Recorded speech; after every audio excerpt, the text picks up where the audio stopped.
Supreme court ने दिए हैं टिप्स जिससे अब सबकी जमानत होगी फटाफट। ये आदेश सुप्रीम कोर्ट ने 13 अगस्त 2025 को सुनवाई करते समय पारित किया है। अब किसी भी व्यक्ति की यदि वो जमानत प्रार्थना पत्र पर न्यायालय सुनवाई कर रहा है तो उसको सर्वप्रथम यह भी देखना जरूरी होगा कि जो सामने वाला सबूत लेकर आ जाता है उसकी सबूत को सुप्रीम कोर्ट ने कहा है कि आप उसकी सबूत को नहीं देखेंगे।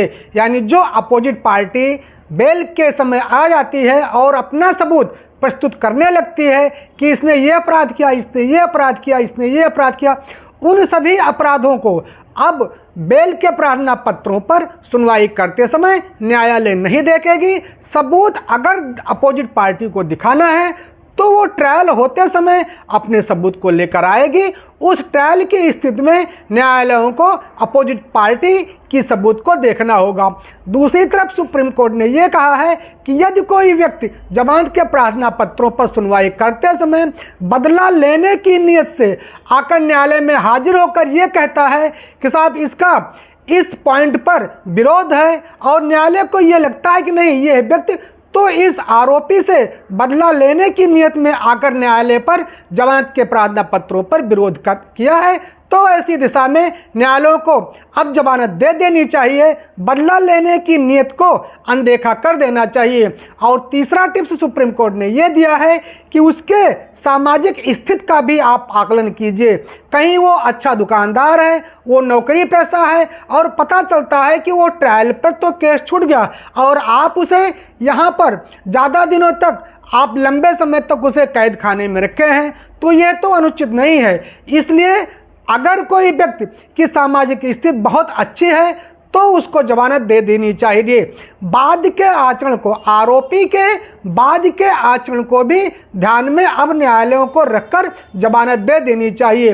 वैधता की स्थिति को, अगर कोई छोटा मोटा केस है जिसमें 3 साल 5 साल का केस है तो ऐसी स्थिति में सुप्रीम कोर्ट ने कहा है कि सभी को जमानत दे देनी चाहिए। आर्टिकल 21 सबको आज़ाद रहने की स्वतंत्रता देता है, इसलिए जमानत के प्रार्थना पत्रों पर सुप्रीम कोर्ट ने ये कहा है कि यदि ये 5 टिप्स कोई लेकर आता है तो इन 5 टिप्स को अनदेखा करते हुए सभी आरोपी की जमानत दे देनी चाहिए। ब्रीफ में हम ये बता दें कि यदि कोई व्यक्ति आरोपी है और वो जेल में है और अपोजिट पार्टी जो उसकी है वो सबूत लेकर आती है तो जमानत हो जाएगी, बदला लेने की नीयत से आती है तो जमानत हो जाएगी, उसकी सामाजिक स्थिति अच्छी है तो जमानत हो जाएगी, बाद के आचरण उसके अच्छे रहेंगे तो जमानत हो जाएगी, वैधता की स्थिति के समय पर अब जमानत हो जाएगी। तो सुप्रीम कोर्ट ने बहुत क्लियर कट कहा है कि अब इन 5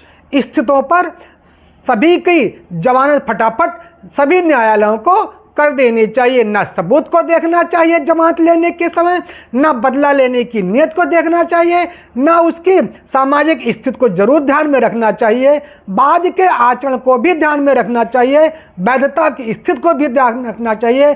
क्योंकि आर्टिकल 21 ये कहता है कि सभी व्यक्ति को आज़ाद रहने की स्वतंत्रता है, सभी व्यक्ति को स्वतंत्रता मिली है कि सभी व्यक्ति आज़ाद रहे, आज़ादी की स्वतंत्रता हमारी आर्टिकल 21 देती है। किसी व्यक्ति को ये नहीं कहते हैं कि आप कैद खाने में ज़्यादा दिनों तक रहें। तो अगर व्यक्ति की सामाजिक स्थिति अच्छी है, बाद के आचरण स्थित है, वैधता की स्थिति है, तो कोई व्यक्ति यदि बदला लेने की नीयत से उसके जमानत प्रार्थना पत्रों का विरोध करता है तो जमानत हो जाएगी।